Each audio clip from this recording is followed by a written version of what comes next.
So you may have seen the on TV pictures of the Queen's Jubilee procession down the River Thames and adverts.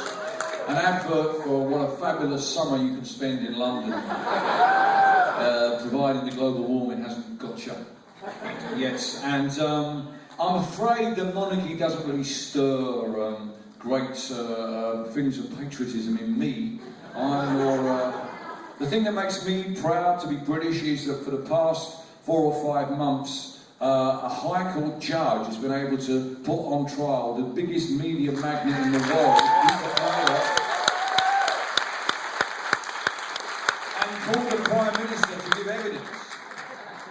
And that's what makes me proud to be British. I don't know what will come of it, but it's one of those moments of, you think to yourself, this is something that I'm sure you're aware of, the phone hacking scandal that's happened at a Sunday newspaper owned by Rupert Murdoch called The News of the World.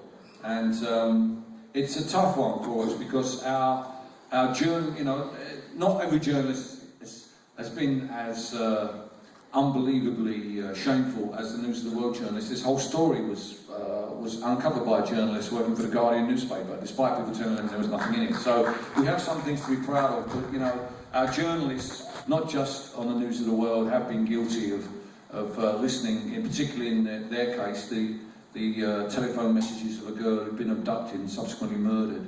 I'm afraid our police were not really interested in investigating this before it transpired that this had happened. When it was just celebrities and footballers whose phones were being tapped, the police weren't interested. It turns out they were getting money from the News of the World. That's partly why they weren't interested. They were advising the News of the World. And of course our politicians of all parties have had their nose so far up Rupert Murdoch's arsehole and there's one other group of people who also has to take some of the blame for this, and it's those people who made the News of the World the biggest selling English language Sunday paper in the world. And that's,